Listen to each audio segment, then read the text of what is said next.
सभी को ढेर सारा आभार, धन्यवाद सभी प्रेस के साथी जो यहाँ पर उपस्थित हैं। और मेरे साथ आज इस प्रेस वार्ता में यहाँ उपस्थित सीपीआई के सचिव मंडल के माननीय सदस्य आदरणीय भुवनेश्वर तिवारी जी, मेरी दाईं ओर वरिष्ठ झारखंड आंदोलनकारी आदरणीय रामदास सांसदा जी। आज इस प्रेस वार्ता में 3 महत्वपूर्ण विषय हैं।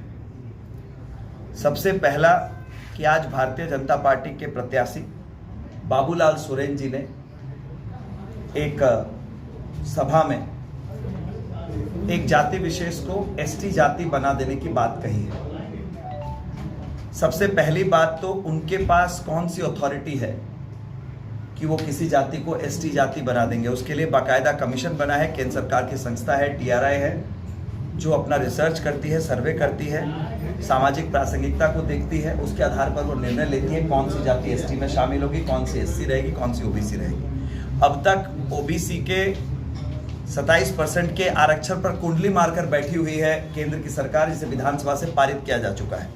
लेकिन यहाँ पर वोट की प्रतिस्पर्धा में अनकॉन्स्टिट्यूशनल, असंवैधानिक, जिन्हें पता भी नहीं है क्या होना है, क्या व्यवस्था है, क्या प्रक्रिया है, इस तरह के गैर जिम्मेदाराना बयान दिया गया जिससे सामाजिक ताना बाना डिस्टर्ब हो सकता है। झारखंड का जो सद्भाव है समाज का, वो डिस्टर्ब हो सकता है।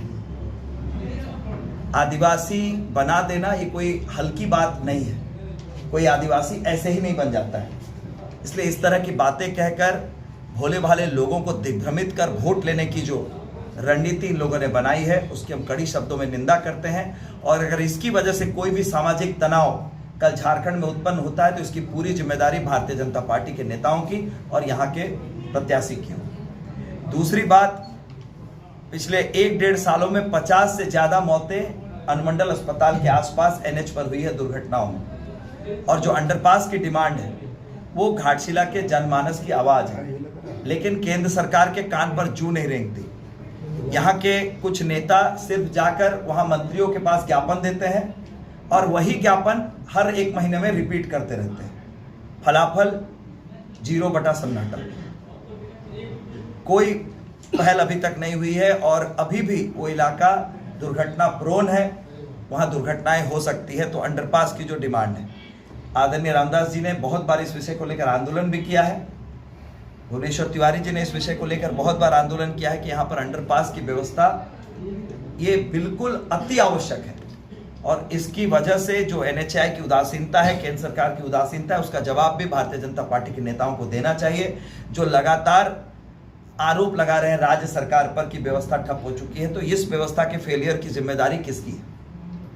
और तीसरा, हवाई वादे करने में ये बहुत आगे हैं और उसी तरीके से, बिल्कुल उसी लहजे में यहाँ हवाई अड्डे का सपना भी दिखाया गया है 10 सालों से, और अब तक एक ईंट भी नहीं गिरी है। उन्हीं के पार्टी के लोग वहां हवाई अड्डा का विरोध भी कर रहे हैं। धालबुंगड़ महिला नेत्री हैं भारतीय जनता पार्टी की, जो लगातार विरोध कर रही है। और जब भी ये आवाज उठती है तो ठीकरा राज्य सरकार पर फोड़ा जाता है कि राज्य सरकार एनओसी नहीं दे रही। राज्य सरकार ने सारी व्यवस्था सुनिश्चित की हुई है, लेकिन केंद्र सरकार के ढील ढाल रवैये की वजह से, उदासीन रवैये की वजह से अब तक वहां एयरपोर्ट की लाइन में सिर्फ हवाई वादे और जो है कि ख्वाब दिखाए जाते हैं कि धालबुंगड़ से जहाज उड़ेगा। इसका जवाब भी देना चाहिए भारतीय जनता पार्टी के नेताओं को कि 2 लोकसभा चुनाव पार हो गए, 2 विधानसभा चुनाव पार हो गए, अब तक हवाई अड्डा बनने की दिशा में कोई पहल, ठोस पहल नहीं दिखाई देती है। कितनी लोगों ने तो जमीन भी खरीद ली धालबुंगड़ के आसपास, इस उम्मीद में कि कल हवाई अड्डा बनेगा तो वहां पर वो कुछ बिजनेस सेटअप कर सकते हैं। चौथी बात, बार बार ये कहते हैं बेरोजगारी पर राज्य सरकार ध्यान नहीं दे रही है। आज रामदास सोरेन जी के कार्यकाल में केंदाडी, राखा 2 माइंस और तीसरी सुरदा की माइंस, ये तीनों की लीज रिन्यूअल का काम रामदास जी के कार्यकाल में हुआ है। लीज रिन्यूअल तक की प्रक्रिया वो राज्य सरकार के विचाराधीन होती है, राज्य सरकार की प्रक्रिया के अंतर्गत होती है। जो एनवायरमेंटल क्लियरेंस है वो केंद्र सरकार के ऊपर निर्भर करता है। उसमें अगर नहीं मिल रहा है तो उसके लिए सीधे तौर पर केंद्र सरकार जिम्मेदार है। ऐसे महत्वपूर्ण मुद्दों पर जो सीधे तौर पर केंद्र सरकार से जुड़े हैं, चाहे वो रिजर्वेशन की बात हो, किसी पर्टिकुलर जाति को एसटी, एससी, ओबीसी बनाने की बात हो, एयरपोर्ट की बात हो, नेशनल हाईवे का अंडरपास बनाने की बात हो, या जो माइंस बंद पड़ी हैं, बेरोजगारी बढ़ रही है, उसे खुलवाने की बात हो, सीधे तौर पर इसके लिए केंद्र सरकार की जो असफलता है वो जिम्मेदार है। इसलिए जो लोग यहाँ आकर राज्य सरकार पर आरोप लगाकर समझ रहे हैं कि घाटशिला विधानसभा की जनता, भोली भाली जनता को बेवकूफ बनाएंगे, उनकी गलतफहमी आने वाले समय में दूर हो जाएगी। और जिस तरह से हर मोर्चे पर हेमंत सोरेन जी की सरकार इस राज्य की जनता की सेवा कर रही है, ये निश्चित है कि आने वाले समय में घाटशिला विधानसभा के उपचुनाव में हमारे महागठबंधन के प्रत्याशी सोमेश चंद्र सोरेन जी को विशाल बहुमत से, और पिछली बार की तुलना में जिस तरह की भीड़ पिछले 3 जनसभाओं में उमड़ी है, 2 सभाएं आदरणीय कल्पना सोरेन जी ने की, एक माननीय मुख्यमंत्री महोदय ने की थी, उस भीड़ को और आप तुलना कर ले भारतीय जनता पार्टी की जो सभाएं हुई है, यह स्पष्ट है कि जनता का रुझान किधर है।